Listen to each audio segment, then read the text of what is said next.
nakaupot. Makaradol, Fred Padernos, Istorya Pakaradol! Ang ating makaradol na balita naman ngayon. Shoutout muna sa ating patuloy na lumulubo ng mga followers dito sa Radyo Avantis JTV. Maraming salamat sa inyo at sa ating mga kabayan na patuloy nagfa-follow dito sa ating page. Mga kababayan natin na nandito sa ating bansa at mga kababayan na nandoon sa ibang bansa. Meron akong few to mention, yung may Canada, may Australia, may nanggaling sa Qatar, Saudi Arabia, Amerika, at New Zealand. Meron tayo nag-message dyan. Shoutout sa inyo dyan mga kabayan. Ingat-ingat kayo dyan sa trabaho at palagiing isipin ng pamilya habang kayo nagtatrabaho nang mas kayo ay ganahan na maghanap buhay.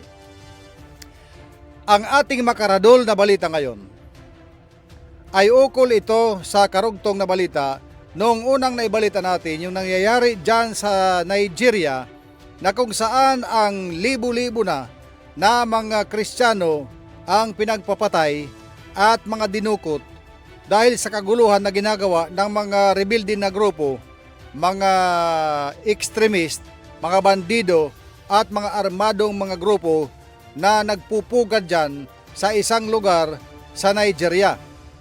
Maliban sa kailang pagpatay sa mga Kristiyano na siyang kanilang pinag-iinitan, ay gumagawa din sila ng mga kidnap for ransom. Kung hindi makagbayad, patay. Kung hindi naman magpa-convert ang mga Kristiyano sa kanilang relihiyon na Islam, pinapatay din nila. Yan ang nagpapatuloy ngayon na challenge sa bansang Nigeria na ina-address ng pamunuan ng gobyerno ng Nigeria. At ano-ano na ang mga naging aksyon ng gobyerno ng Nigeria ukol dyan. Ito ang mga naging aksyon ng gobyerno ng Nigeria laban sa mga armadong grupo na patuloy pumapatay at nangkikidnap ng mga Kristiyano dyan sa kanilang bansa. Ang bansang Nigeria ay naglunsad ng serye ng opensiba laban sa mga bandido na Boko Haram, ISWAP at iba pang mga armadong mga grupo. Ginawa ito nitong buwan lang ng Hulyo 2026 at nagresulta ito ng mahigit 300 na armadong mga bandido ang napatay ng gobyerno.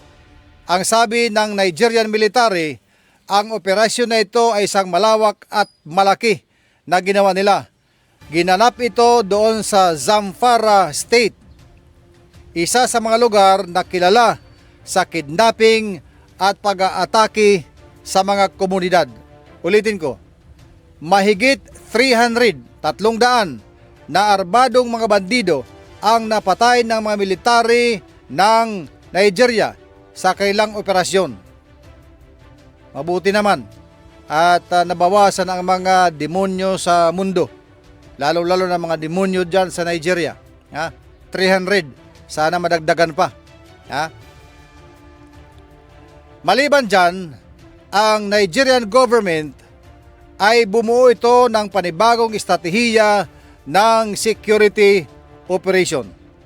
Matapos ang sunod-sunod na malawakang pagpatay, nagtatag ang pamahalaan ng Operation Savannah Shield upang dagdagan ang presensya ng militar sa mga apektadong lugar. Nagpadala rin si Pangulong Bola Tinubu ng karagdagang mga sundalo at nag-utos na mas mahigpit na seguridad sa mga komunidad na madalas targetin ng armadong mga grupo. Ang bansa ng Nigeria ay mabilis din, mas mabilis pa sa forthwith ang kanilang ginawang pagdinig, trial, laban sa mga terorista na kanilang nahuli sa kanilang operasyon. Ayon sa report, noong Abril 2026, nahatulan ang 386 na Islamist militants sa magkakahiwalay na paglilitis kaugnay ng Boko Haram at ISWAP na pamamaslang. Isa ito sa pinakamalaking prosecution laban sa mga terorista sa kasaysayan ng Nigeria. At maliban doon sa mga nahatulan na 386 ng guilty sa kanilang ginawang krimen. Meron ding mga nahuli, na ngayon ay nasa korte na ang kaso at patuloy na nililitis. Merong nahuli na 33 na mga membro ng isang kidnapping gang.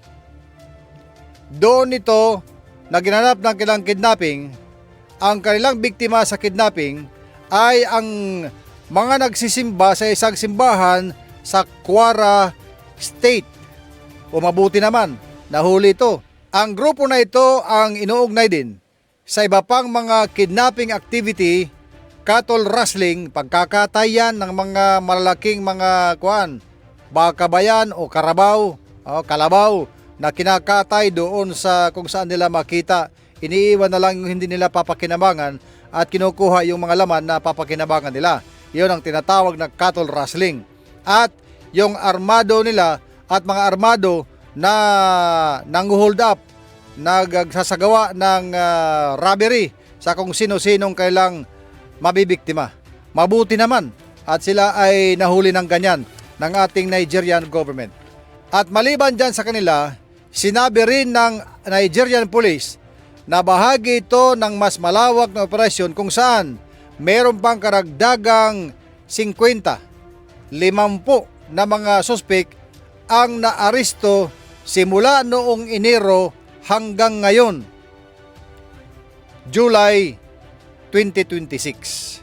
At sa pinakabagong pagtatala ng Nigerian government, umaabot na sa 2,550 na mga Kristiyano ang napapatay simula noong Enero hanggang ngayon na July 2026. Habang mahigit 2,800 naman ang naiulat na dinukot. Ba't kaya kayo hindi kidlatan na lang ni Lord para mamatay na kayong lahat? Dyan sa kayong mga rebelde na mga nandyan sa Nigeria. Mga Kristiyanong tao na nagdadasal lang, kikidnapin, dudukutin, papatayin. Ayon pa rin sa record ng Nigeria, ang bilang ng mga relihiyon doon ay narito. Ang mga nasa Islam ay umaabot sila ng 50 to 53% o kabuuan na 120 to 128 milyon na mga populasyon na mga Islam. Habang ang mga Kristiyano naman ay nasa 46 to 48% o 116 milyon na mga Kristiyano ang naroroon.